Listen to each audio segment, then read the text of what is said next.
please. I'm going to try to be as elementary as possible.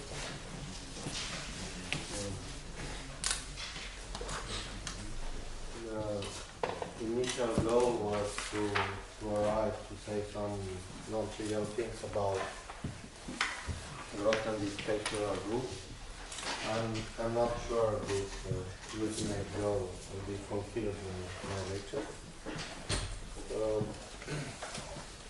What I'm going to try to say is that there are some relations between topological quantum field theory. I'm going to say some words about conformality theory, very briefly. So, three manifolds.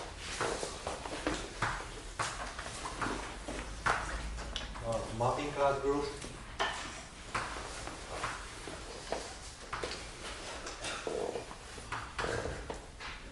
And, well, some arithmetic properties. Basically, for finite groups.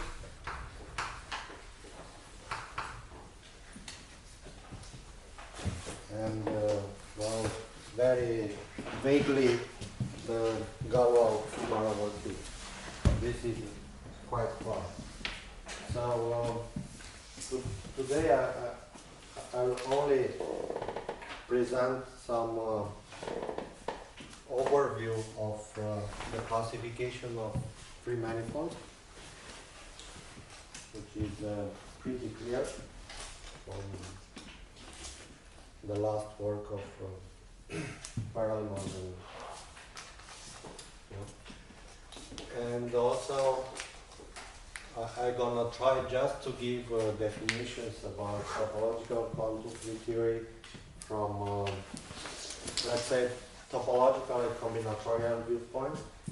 In the next talk, tomorrow, I guess, would be with modular tensor categories after Reshetkin and Turaev.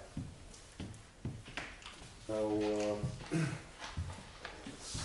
okay, what would be some new mathematics? I'm gonna say very few things about is that you really have a very interesting group related to the Grothendieck-Teichmüller group, the Galois group of Q bar over Q.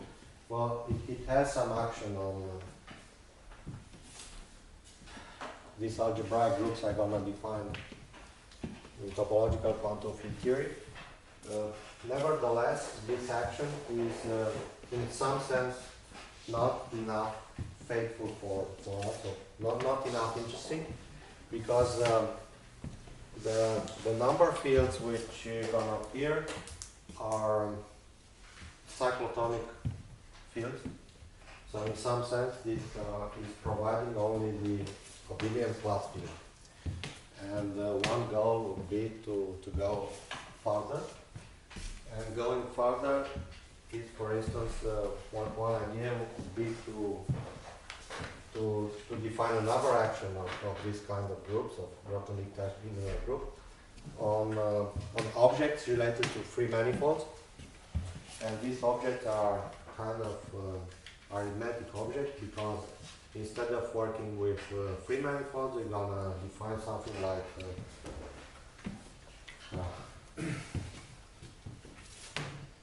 let's say profile free manifold. And there you could see much more structure. So this is the last talk. We're gonna have some time. I'm not sure. So today introduction.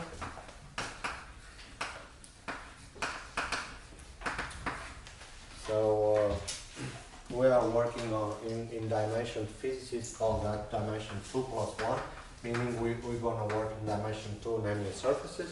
And surfaces are bounding something, namely free manifolds. So we have commodities between surfaces, namely free manifolds.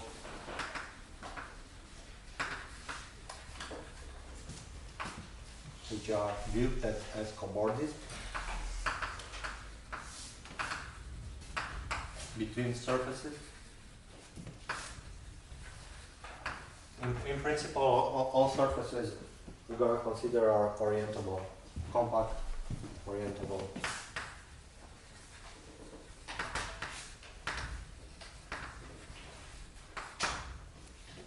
Sometimes with boundaries for different reasons. There are some theories which can be used for non-orientable surfaces, and very little is known of that. The theories are derived here of theory. Okay, so closed free manifolds split.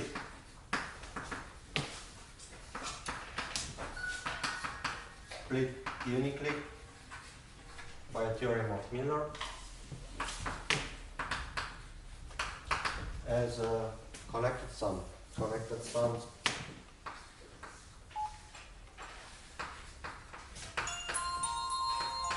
of prime free manifold. Okay, this is an old theorem due to Miller. Well, the connect sum, let's say, is just picking up from two manifolds, very small disk M1 and M2, take away this interior of the disk and join them. This operation is well defined at the level of homeomorphism. So primes, prime manifold, free manifold, they coincide with irreducible free manifold, with one exception, S2 process 1. Irreducible free manifold means that every bond has, every sphere S2 embedded into the free manifold. So the free manifold is called irreducible.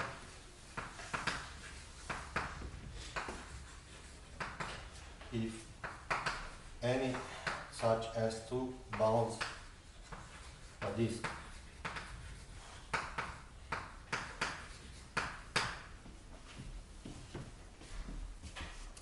okay, so typically here you're gonna see an essential sphere. The sphere which do not appear to bound disk are called essential. So here we get essential sphere. So these manifolds are not irreducible. It is known that there are no fake disks, so these are really disks. Disk meaning homeomorphic or even diffeomorphic to a disk D3. Fake disk would be that having the homotopy type of a disk, but there are no such fake disks like Coleman theorem. Okay, so the next step, if you want to simplify free manifolds along the same lines that we did for surfaces, when you classify surfaces, compact surfaces by means of their units and number of boundary components, is to cut along tori. Cut along tori. How you could do that?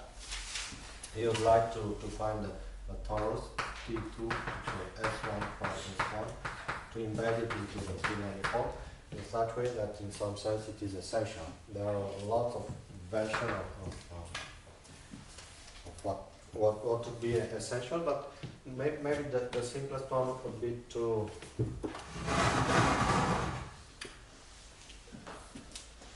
look to the definition of a toroidal free manifold. I'm gonna put definition of a toroidal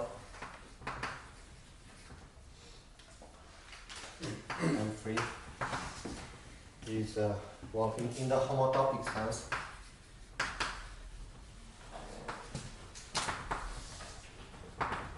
that if you have Z plus Z, well, there is no. Take it close, just to make simple. So there is no Z or Z inside into the fundamental group of the manifold. Now if you have boundary you want this boundary, for instance, if it is a torus, not to have other z plus z inside pi 1 of M3 other than the boundary torus, not coming from the boundary. Okay, so put just non-peripheral. And of course there is a geometric version of this, in the geometric version, is that there is no torus.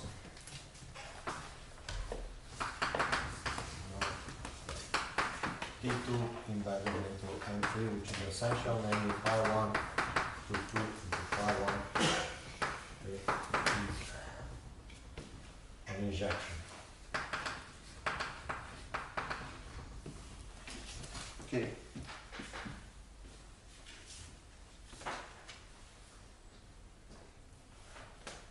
So this is the main definition coming out from Thurston work, and the main result is the existence of the GSG decomposition. GSG states from Jacob, Shalom, Johansson decomposition. You start from M3, which is irreducible, and then there is, in some sense, unique. There exists a maximal decomposition, maximal collection of tori, which are essential,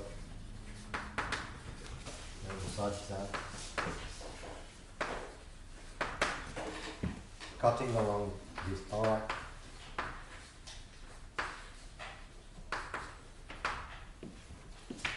you get a toroidal. A manifold, this time with boundary of class. But the boundaries are class. Okay, so there is also a more general definition of the GSG decomposition, taking into account also annuli. So this is just a remark. There is this annuli, and you take manifolds which are also called acylindrical because there are no essential annuli inside. So the full GSG decomposition will take care of the full annuli. But for the moment, let's say, to have just a good idea about what means free manifold, it would be enough to consider GSG decomposition. And in some sense, this is unique, so this is the big theorem of GSG.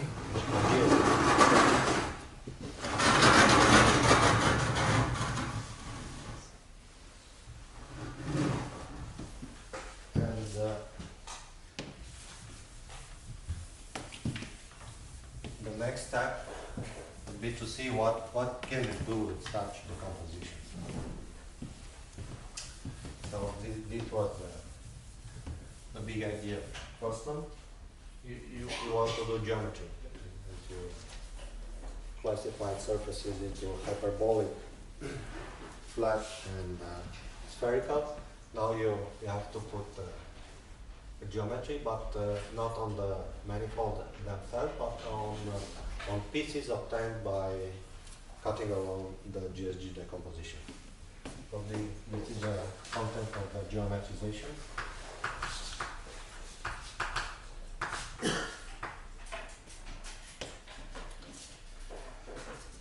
So every,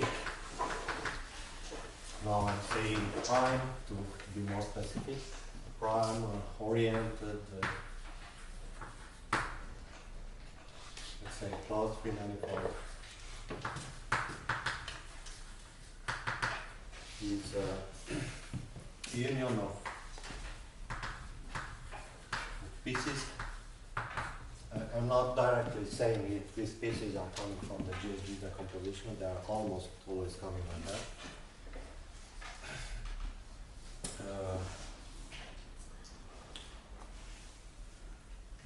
By cutting along tori, such that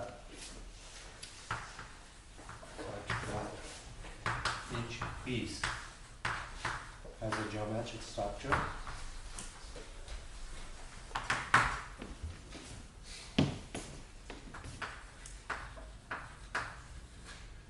And let's say, when I'm saying the piece has a geometric structure, I'm meaning in its interior. Its interior. And now I'm adding one more essential condition of finite volume. Finite volume. Now, which are, yeah, so each piece has a geometric complete structure. Complete interior finite volume. Just to emphasize that. There are 8 geometries. With geometries in dimension 3. From the simplest, the flat geometry coming from the Euclidean space E3, then the spherical one, S3, then in order, S2 cross R. These are the model spaces, and the Lie group associated to them is a group of isometric. So S2 cross R is really a product of SO3 and R, and I'm taking it as acting as isometric group of S2 cross R. Then there is a new geometry. I'm gonna say just a few words about the nilpotent geometry.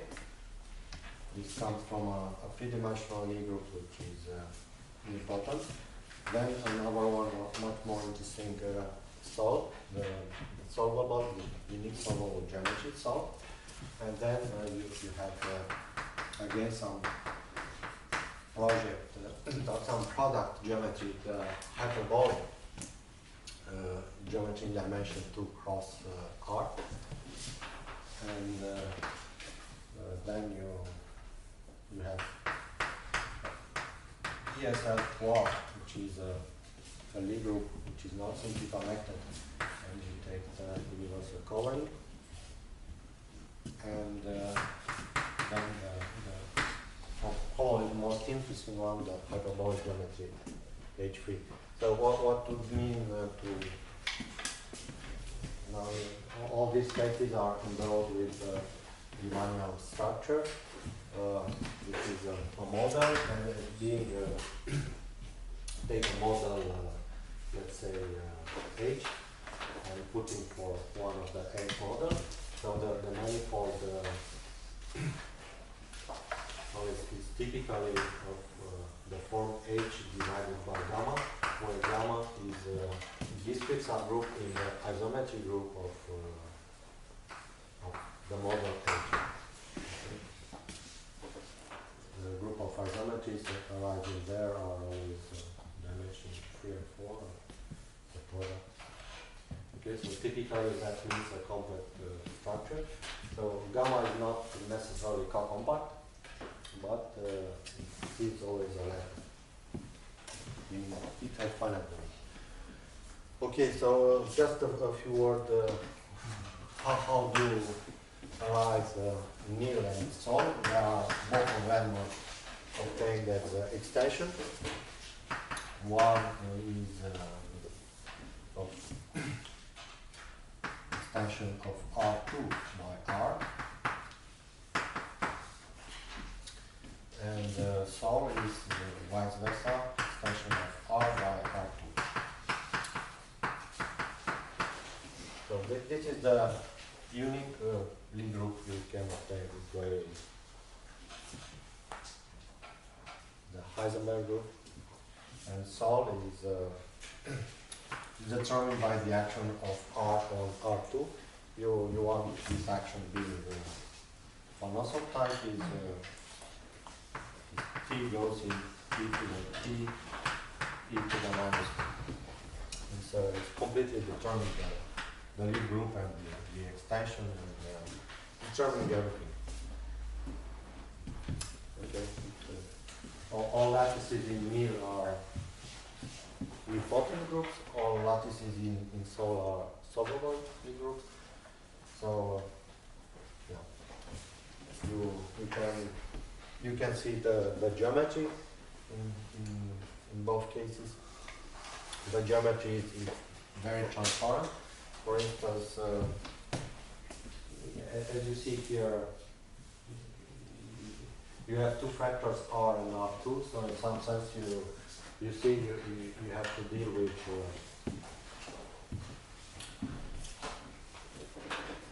vibration by circles.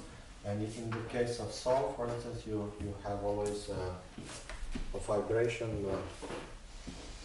The manifold is a vibration of over a circle with fiber torus, two-dimensional torus. Now here you have basically a vibration over a surface of genus G. Yeah, here it might be just take a product, for instance. You have a surface of genus G at least 2 times S1. And then you could generalize this to vibration over orbifolds. Orbifold vibration.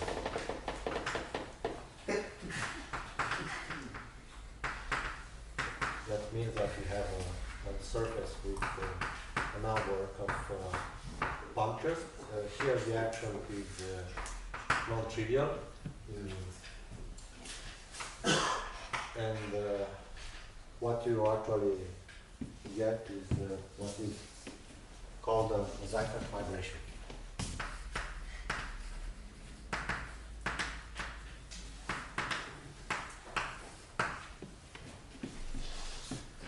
So you could include all these theories into saying that free manifolds you want to have always either Seifert vibration or hyperbolic. The main contribution of Thurston was to see that, and he proved that in a particular case, is that toroidal means actually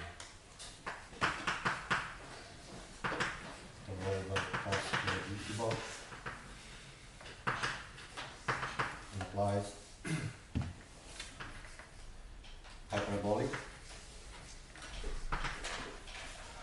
Under some additional hypotheses I don't want to explain here, called Hacken.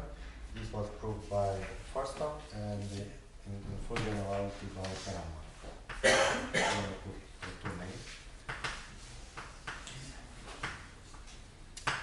And now you could put together all these pieces. So the GSG decomposition is providing you a decomposition into pieces in which always cutting by along tori, in which pieces are always toroidal.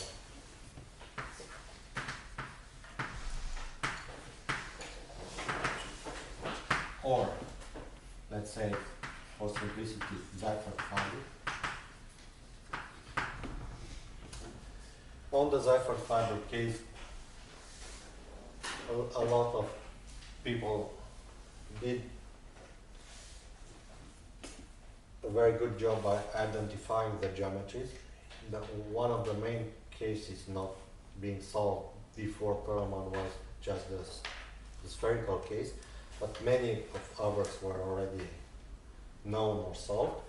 And the remaining part was to put on toroidal pieces hyperbolic structure, and this was, as I said, done by Graham. So in some sense, manifolds are now obtained by laying together a lot of pieces like that. On each piece,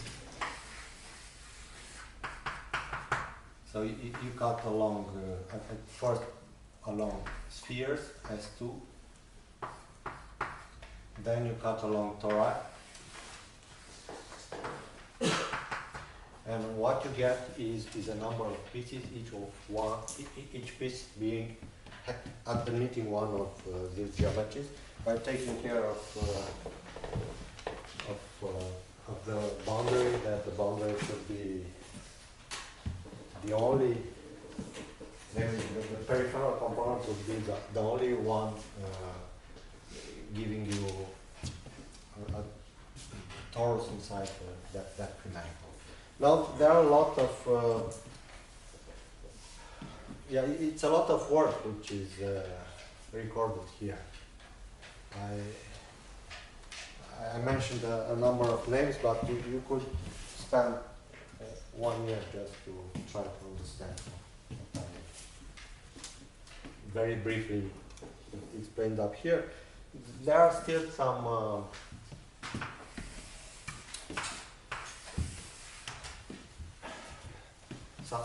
specific work on this subject. My idea was to give this overview just to make the classification of free manifolds in terms of phi 1 a little bit accessible to you. So let me say that irreducible pieces, let's say irreducible for simplicity closed free manifold have an extra property, namely they are spherical. That means that they have no higher dimensional homotopy. They are K phi 1. So from the very beginning we know that the main invariant of a free manifold, which is simplified in this way, it's fundamental group. So it was a lot of work, and what I try to emphasize is that we should focus for a while on the fundamental group.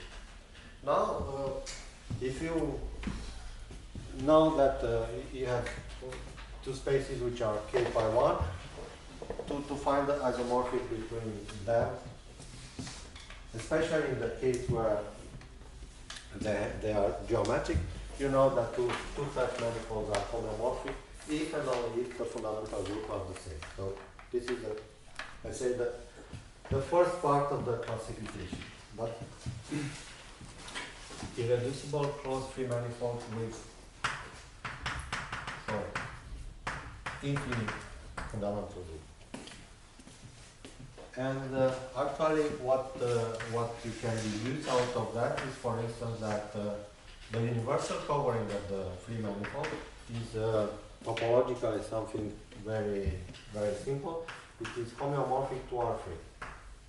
This is, of course, as I said, is a consequence of Paramount theorem, but it had recently a different proof coming from, so there are two proofs of that. One is Paramount of this paper, and the other one is Egel. Egel building, of course, on the work of White. So